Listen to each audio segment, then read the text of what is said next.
안경사 국가고시 대비 안과학 개념 정리 시간입니다. 이번 시간에는 각막에 대해서 살펴보도록 하겠습니다. 지금 이 개념 정리 과정은 우리 2026년 안경사 최종 모의고사의 처음 앞쪽에 나와 있는 빨간 키라고 하는 요약된 내용들을 기준으로 지금 진행을 하고 있습니다. 그래서 거기에 나와 있는 내용을 같이 보시면서 들으시면 도움이 되실 것 같습니다. 빨간키 내용에 보시면 각막 또 여러 가지 그 기관들에 대해서 요약으로 중요한 내용들이 정리가 되어 있습니다. 그래서 그 부분을 봐주시면 되고요. 이번에는 각막을 보겠습니다. 각막이라고 하는 이 구조물은 외막에 해당하는 구조물이에요. 안구의 전반적인 구조를 잘 생각해 보셔야 하고요. 각막이 어디에 위치하고 있는지, 대략적으로 어느 정도의 크기를 가지고 있는지 머릿속으로 떠올리실 수 있어야 됩니다. 자, 각막은 공막과 함께 외막에 속하는 부분이고요. 외막이라고 해서 제일 바깥의 층을 이루고 있는 것이고, 섬유층이라는 이름이 또 하나가 있죠. 각막과 공막을 합해서 모두 그 위치에 따라 외막, 그리고 이 특징에 따라 섬유층이라고 부르게 되는데, 섬유로 이루어진 구조이기 때문에 그렇습니다. 각막이 겉으로 보여지는 특징은 투명하다라고 하는 특징인데, 이 각막을 통해서 빛이 잘 투과해야 되기 때문에 각막은 투명한 상태를 유지하고 있는 것이죠. 그래서 투명한 상태, 그리고 이 투명한 상태를 유지하려면 불투명한 것들이 없어야 되기 때문에 혈관이 존재하지 않는 구조를 가지고 있습니다. 이렇게 혈관이 존재하지 않기 때문에 혈액을 통해서 영양분이나 산소를 받을 수가 없겠죠. 그래서 각막의 주변에 있는 다른 부분들로부터 영양 공급을 받습니다.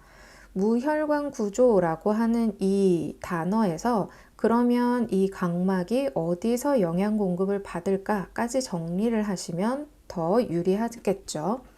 각막의 위치를 생각해 보시고 각막의 뒤쪽에 어떤 것이 있는지, 각막의 앞쪽에, 그리고 각막의 주변부에는 어떤 것들이 있는지 생각해 보시면 되는 거예요.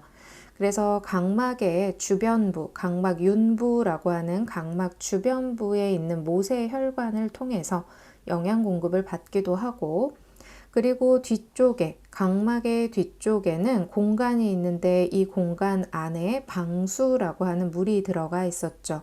이 방수를 통해서 영양 공급을 받기도 합니다.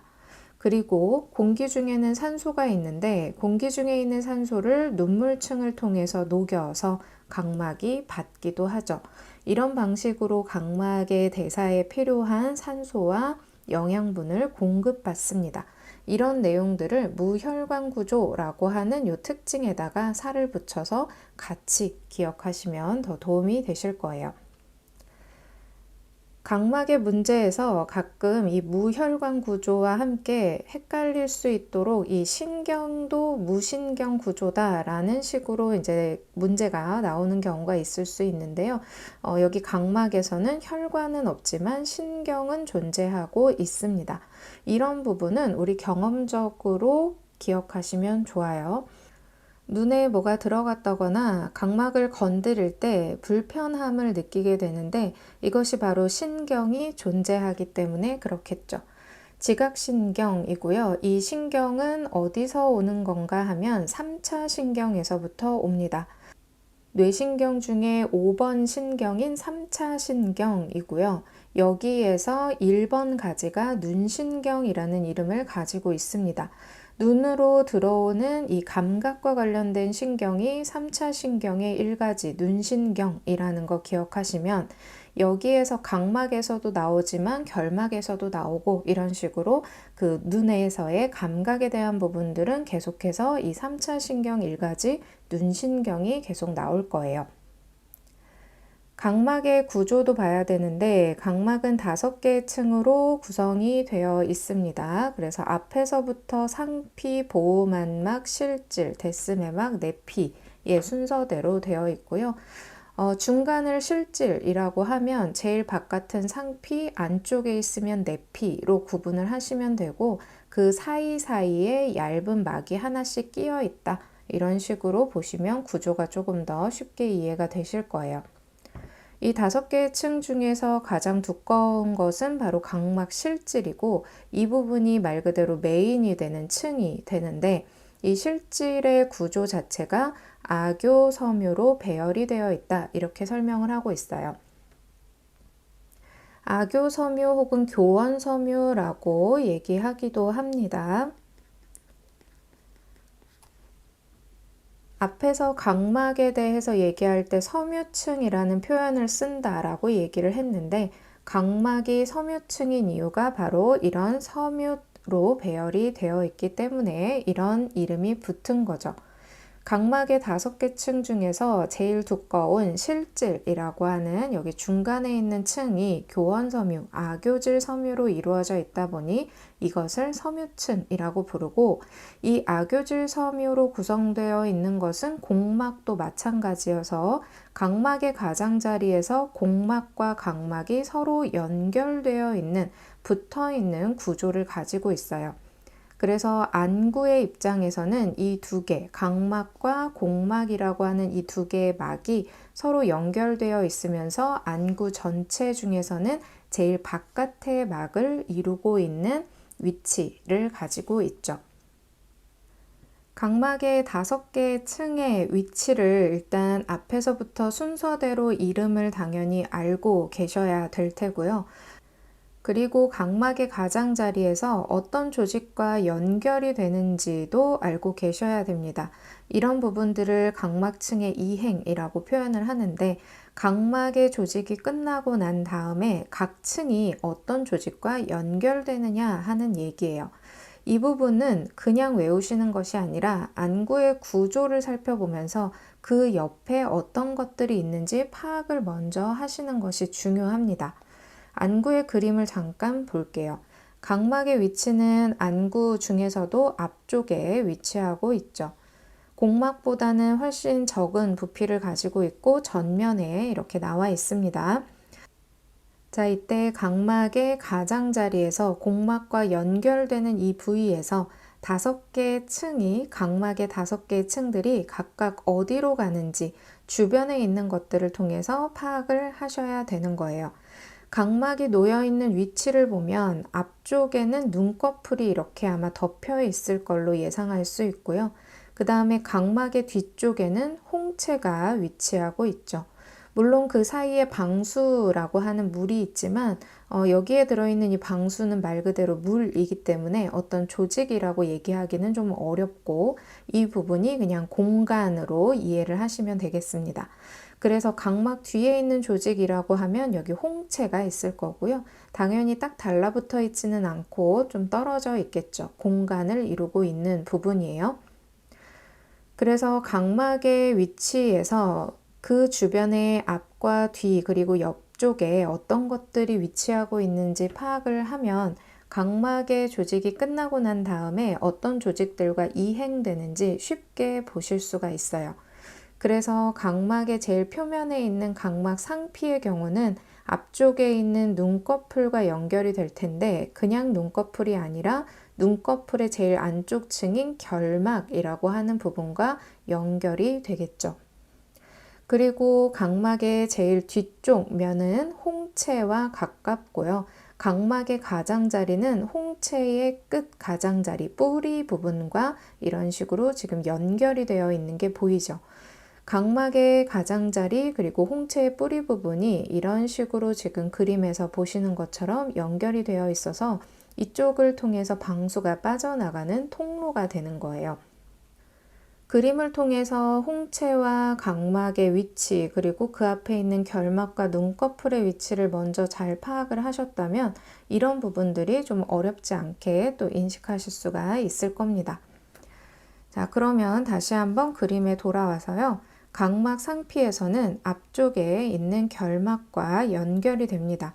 결막의 구조는 이렇게 각막의 윤부에서부터 각막 가장자리에서부터 시작하는 눈알 결막이 있고 그 다음에 구석에 있는 구석 결막이 있고요. 다시 앞쪽에 눈꺼풀에 붙어 있는 눈꺼풀 결막, 이런 식으로 구성이 되어 있죠. 어쨌든 앞쪽에는 눈꺼풀과 결막이 위치하고 있기 때문에 당연히 상피는 결막과 연결된다, 이렇게 보면 됩니다. 제일 뒤에 있는 각막 내피의 경우는 가장자리에서 홍채의 끝부분과 연결이 되어 있으니까 당연히 각막 내피는 홍채의 전면과 이렇게 이행된다라고 이해할 수가 있겠죠. 제일 중간에 있는 각막 실질의 경우 앞에서도 얘기했지만 각막 중에서 제일 두꺼운 층에 해당하는 부분이고요. 섬유층이라는 이 이름이 바로 여기 각막 실질이 아교질 섬유로 이루어져 있어서 그 이름이 붙었다라고 얘기했어요. 이 아교질 섬유는 공막과 계속해서 연장이 되어 있습니다. 그래서 공막 실질과 이렇게 같이 이행되고 있는 구조를 보여주고 있어요. 중간에 있는 각막 상피와 각막 실질 사이에 들어있는 보호막 막이라고 하는 얇은 막은 안구집과 연결이 되는데요. 다시 안구의 그림을 봤을 때 각막 실질은 중간에 있는 각막 실질이 공막과 이런 식으로 연결이 되는 구조를 가지게 되는 거고요. 거기 앞에 있는 각막 실질 바로 앞에 있는 보호막 막은 그 바깥을 둘러싸고 있는 막과 연장이 되는 거예요. 그래서 여기서 얘기하는 안구집이라고 하는 것은 안구를 둘러싸고 있는 얇은 막을 뜻하는데 당연히 공막의 바깥에 위치하고 있겠죠. 이런 식으로 이런 각 조직들이 어느 위치에 있는지를 잘 파악을 하시면 이런 내용들을 억지로 하나씩 외우지 않고도 연관시키실 수가 있을 거예요. 마지막 내용에는 플러스 43디옵터의 굴절력이라고 되어 있습니다. 각막이라고 하는 이 층은 투명한 상태를 유지하면서 빛을 잘 투과시키고 또 두께와 곡률을 가지고 있어서 굴절력을 가지고 있죠. 그래서 빛이 지나갈 때 그냥 투과하는 것이 아니라 빛을 모아주는 역할을 하게 되는 거고 이것을 우리가 굴절 매체다 이렇게 표현을 하기도 합니다. 각막 뒤쪽에 있는 홍채 그리고 그 뒤에 있는 수정체도 굴절 매체에 속하는데 수정체와 다른 점은 각막의 굴절력은 고정이 되어 있다라는 부분이죠. 플러스 43디옵터의 굴절력을 가지고 있고 앞에 플러스가 붙었다는 것은 빛을 모아주는 역할을 한다라는 의미로 받아들이시면 되겠죠. 자, 그러면 이제부터는 문제집에 있는 문제 하나 풀어보면서 또 각막에 대한 내용들 마지막으로 정리해 보겠습니다. 우리 2026년 안경사 최종 모의고사 문제집에 2회 1교시 2번 문제 같이 풀어보겠습니다. 문제는 다음 각막에 대한 설명 중 옳은 것을 고르는 문제입니다. 하나씩 보기를 살펴보면서 틀린 것, 옳은 것 구별해 보도록 할게요. 자, 1번부터 보면 두께는 중심부가 가장자리보다 두껍다. 이런 부분들은 우리가 이론적으로 글씨로 외우기보다는 그림으로 기억하시는 것이 중요해요. 그래서 각막 자체를 그릴 때 전면과 후면을 그릴 때 전면 그리고 후면은 이런 식으로 곡률을 더 세게 그려야 하고요. 이 상태에서 각막이라고 하는 이미지를 만들어 놓으시는 것이 좋습니다. 그러면 각막이 중심이 얇고 주변이 두꺼운 이런 형태를 갖고 있다라는 걸 알 수 있고요. 전면의 곡률보다 후면의 곡률이 더 크다라는 부분까지 해결이 가능하겠죠. 이런 식으로 그림을 통해서 각막의 형상을 이미지화 시켜 놓으시면 이렇게 문제가 나왔을 때 바로 그림을 통해서 적용하실 수가 있을 거예요. 자, 두 번째 문제, 무혈관, 무신경 구조이다. 이럴 때 문제를 잘 읽으셔야 되는데 무혈관 구조라는 것은 정확하게 맞는 말인데 무신경 구조가 틀렸죠. 앞에서 설명했던 것처럼 각막은 지각신경이 존재하고 있습니다. 3차 신경으로부터 오는 감각신경이 존재하고 있기 때문에 여기서 무혈관 무신경 구조이다 라는 말은 틀렸습니다. 3번 보기 볼게요. 각막 상피는 손상 시 재생이 가능하다. 각막의 5개 층 중에서 상피라고 하는 제일 표면에 있는 이 층은 세포들이 여러 개의 층으로 구성이 되어 있습니다. 대략 5개에서 6개의 층으로 구성이 되어 있고요.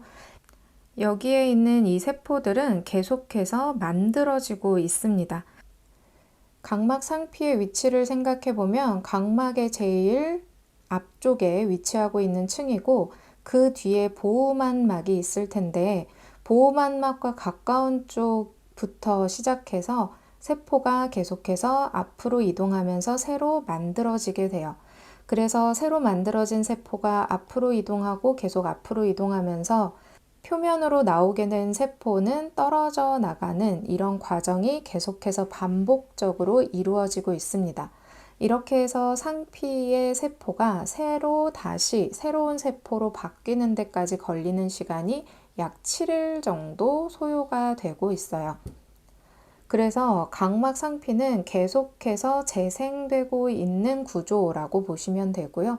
그래서 각막 상피가 어떤 이유로 인해서 손상이 되어도 재생이 가능하다라고 볼 수가 있겠죠. 그래서 여기에서의 답은 일단 3번이 되겠습니다. 여기서 하나만 더 얘기하면 각막 상피 바로 뒤에는 보호막이 위치하고 있는데 보호막은 손상이 되었을 때 재생이 불가능하기 때문에 만약에 보호막까지 상처가 있다, 손상이 있다라고 했을 때는 보호막에는 흉터가 남게 되는 거고 상피는 흉터가 없이 재생이 되는 특징을 가지고 있어요. 자, 4번, 5번도 볼게요. 4번, 수직 방향의 직경이 수평 방향의 직경보다 크다라고 되어 있는데 이 부분도 각막의 모양에 대한 내용이기 때문에 이런 부분들은 그림으로 이해하고 계시는 것이 좋은데 각막의 형상은 수평 방향이 조금 더 길고 수직 방향이 상대적으로 짧은 구조를 가지고 있어요. 그래서 그림 자체를 이런 식으로 가로로 긴 형태로 그냥 기억을 하고 계시면 편합니다. 물론 이런 식으로 겉으로 보일 정도로 완전히 찌그러져 보이는 모양은 당연히 아니지만 우리가 이미지를 이렇게 가져감으로써 가로 방향이 길고 세로 방향이 상대적으로 짧다라는 것을 인식할 수 있어요. 그래서 정면에서 보는 각막의 모양은 이런 식으로 그림을 그려서 기억하고 측면에서 옆에서 보는 각막의 모양은 위에 있는 이 그림을 통해서 이런 식의 그림을 통해서 기억을 해 두시면 각막의 가로 길이와 세로 길이에 대한 내용, 그리고 각막의 두께에 관련한 내용, 그리고 각막의 전면과 후면의 곡률 차이에 대한 부분들을 정확하게 숫자로 보시기보다는 이렇게 이미지화 시켜서 보시면 도움이 되실 거예요. 5번 볼게요. 각막 내피는 멜라닌 세포의 단층 구조로 되어 있다. 각막 내피가 단층 구조로 되어 있다라는 자체는 말이 맞지만 여기 멜라닌 세포가 들어가 있습니다. 멜라닌 세포라고 하는 것은 색소 세포를 의미하는 거죠. 각막은 투명한 상태를 유지해야 되는 조직인데 여기에 색소 세포가 있으면 안 될 거예요. 그래서 각막에는 당연히 색소가 없고요. 여기 멜라닌 세포라고 되어 있기 때문에 이 5번의 보기는 틀린 문장이 되겠습니다. 자, 지금 문제를 풀었던 방식처럼 문제에 적응을 하실 때는 하나하나 보기에 대해서 틀린 말을 또 맞는 말로 바꿔보기도 하고 하나하나 보기가 왜 틀렸는지 분석해 가시면서 정리하시는 것이 도움이 됩니다. 지금 시기에서는 아직은 문제를 빨리 풀기보다는 정확하게 읽고 틀린 것을 정확하게 찾아내는 연습을 먼저 하셔야 되고요. 그런 과정이 좀 익숙해지고 나면 그때부터는 문제를 좀 빨리 풀고 정답을 빨리 찾아가는 연습을 하시는 것이 좋습니다. 아직까지는 시간이 조금 남아있기 때문에 아직 개념 정리가 정확하게 안 되신 분들의 경우는 개념을 먼저 정리를 하시고 이렇게 문제를 풀 때는 보기 하나하나에 내용들을 대입해 가시면서 정리하시는 방향으로 공부를 하시는 게 지금 현재 시점에서는 도움이 될 거예요. 자, 이렇게 해서 각막에 대한 중요한 특징들 그리고 문제 하나 같이 풀어봤습니다.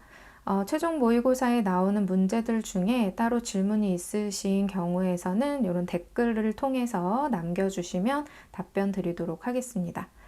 다음 시간에는 공막에 대한 개념 정리와 문제 풀어보도록 하겠습니다. 개념 정리 마치겠습니다. 감사합니다.